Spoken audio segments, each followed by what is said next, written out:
The James Golden Show. Entertaining and informative on the Red Apple Podcast Network. My dear friend, and I cannot tell you how much I love this man. He's just an amazing human being. You see him on television over Newsmax. Our dear friend Chris Salcedo is here. Chris has a new book that is coming out, and we wanted to be among the first to help him talk about it and to help spread the word. The book, The Rise of the Liberty-Loving Latino. And Chris, welcome. How are you? I'm doing great, James. And you know what? You are one of the first because you are one of the kind people in my life who wrote some kind words about the book, feature in the book itself. So I couldn't have been more honored to have that happen, and also honored to be here with you this morning. You have done amazing work with your media career. You decided to write this book. First, tell us very briefly, why did you decide, how did you pick this out and why as the topic for a book? And it sounds interesting because so many people are under the impression if you come from a Latino, Hispanic, whatever background, you're almost automatically a leftist, a liberal. Yeah, and that's exactly what I've been battling my entire career, and I'm sure you have been pushing back on that narrative that naturally, if you're a minority, you're going to be a Democrat, you're going to be a leftist, and maybe at one time that was true.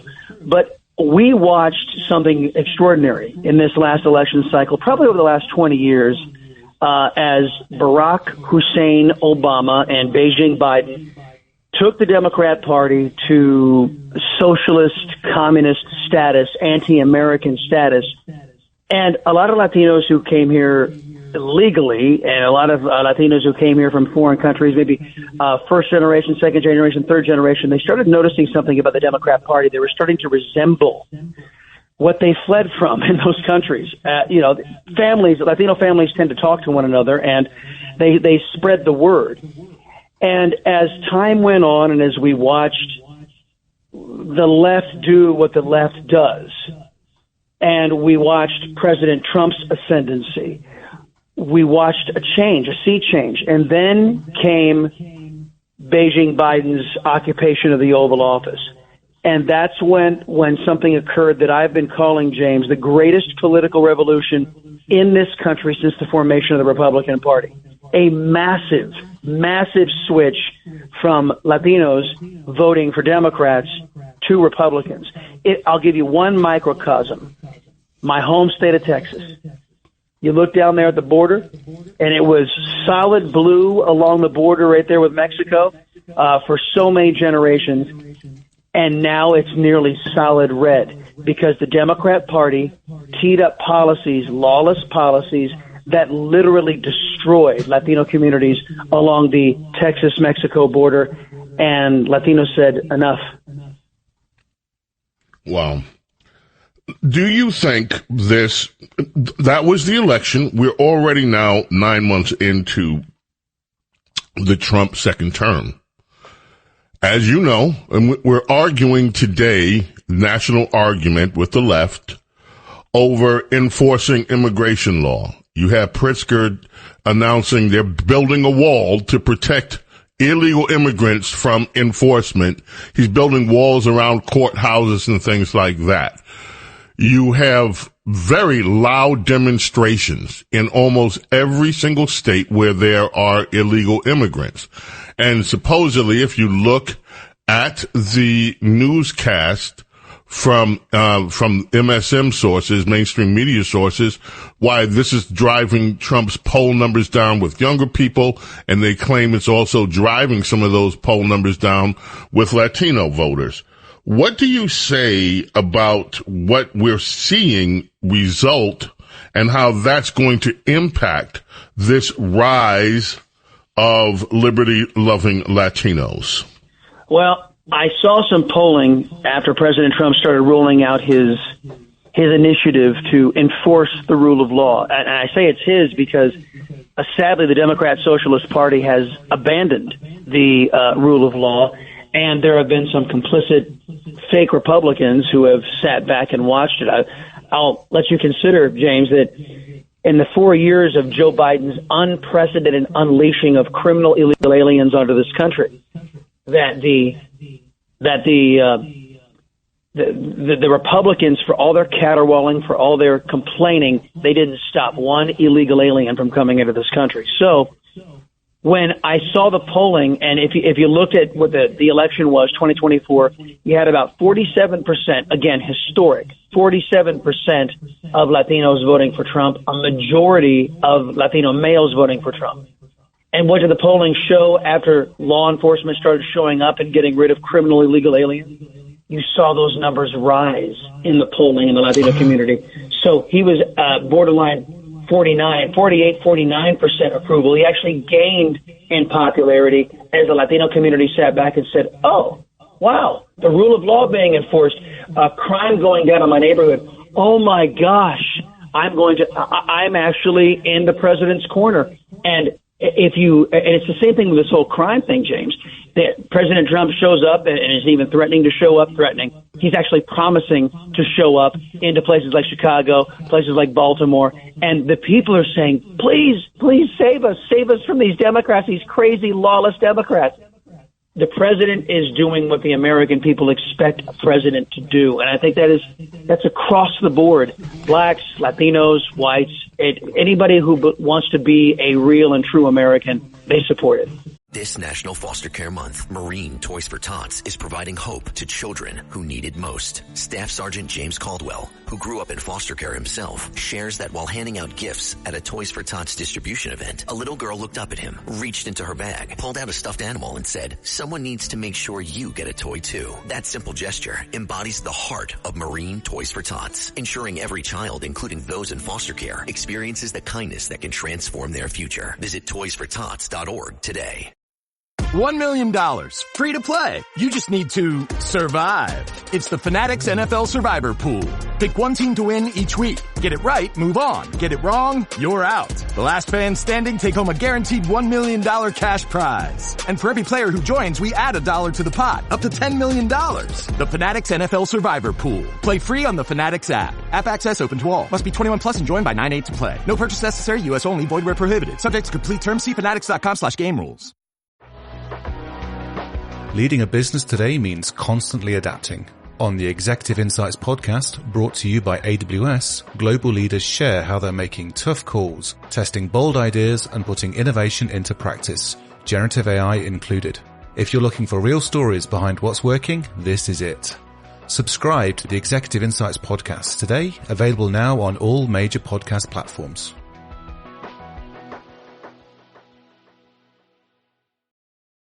This episode is brought to you by LifeLock. Between two-factor authentication, strong passwords, and a VPN, you try to be in control of how your info is protected. But many other places also have it, and they might not be as careful. That's why LifeLock monitors hundreds of millions of data points a second for threats. If your identity is stolen, they'll fix it, guaranteed, or your money back. Save up to 40% your first year. Visit LifeLock.com/podcast for 40% off. Terms apply. Okay, let me just ask you about this. And I want to first tell people how they can get your book. It's on your website. I'm going to say that. If you go to chrissalcedo.com, you can find right there, splash page, the book. You can pre-order the book. But where else can people find your book, Chris? Yeah, sure. And you know what? Chris Salcedo may be challenging. You know, I've got one of those challenging last names.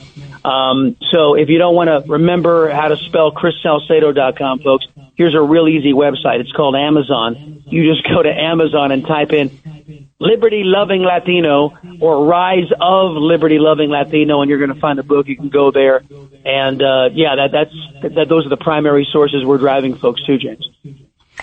Okay. Now let me just ask you this question. Chris, I look back and I look at what has happened to black communities around America. In the 1960s, as the civil rights movement was unfolding, there was an era of optimism and hope that this country was changing in ways that would be for the better. If you look now, and we are now past the 60s and 70s, we're now almost 50 years past a lot of these changes. And if you go back to some of these same blue cities, what you find squalor, you find poverty, you find definitely a disproportionate amount of miseducation and poor education. You find a commonality of crime. You find a lack of capitalism and a lack of entrepreneurship and a lack of quality of life conveniences in these neighborhoods. I think the same thing can be said of what has happened in many Latino communities around America. I think it's fair to say that. They talked about the barrios and everything else. Are you optimistic that in these minority communities around the United States of America, there will be change coming? You talk about this rise, and this is your book, The Rise of the Liberty-Loving Latino. Are you optimistic for large whole-scale change in the culture? Not in the politics, in the culture. There was somebody I was proud to emulate as I put in my career. I think you're familiar with a man who always was optimistic, who always said, "I'll tell you when it's time to panic." And I have an optimistic view because of the underpinnings of the United States of America. We have a blessed land here, the foundations which are very strong, which is why so many people, the Latino experience was slightly different as to how we got here from other minority communities.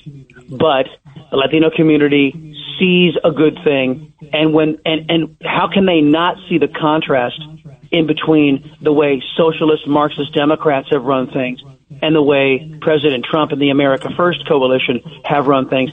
But you said something there, James, actually two things that struck a chord. Number one, you talked about the changing of the culture. I have often said, and I talk about it in the book, with not just the Latino community, but also with the black community and what is being taught to the American community writ large.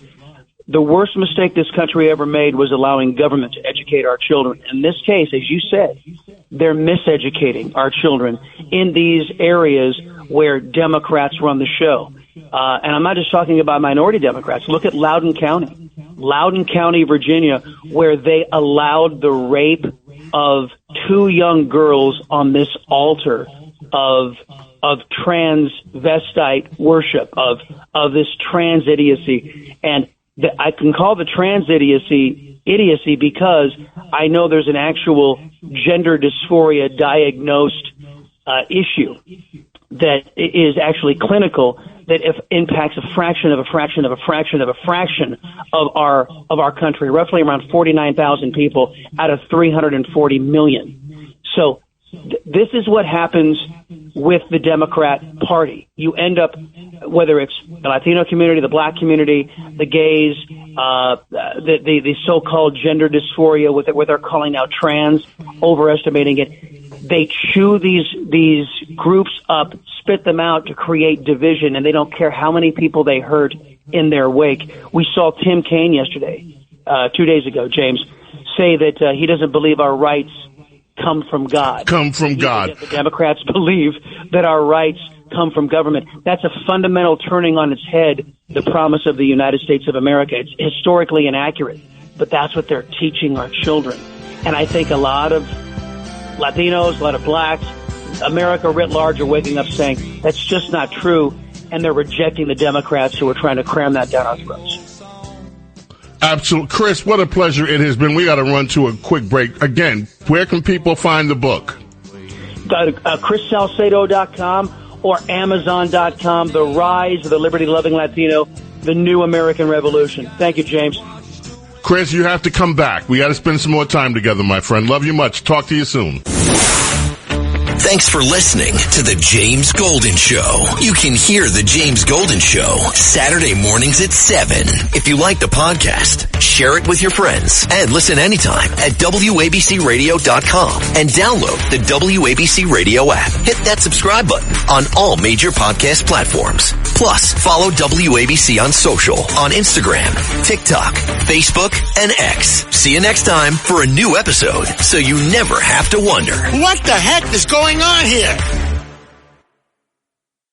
What does possibility mean to you? That's a hard question.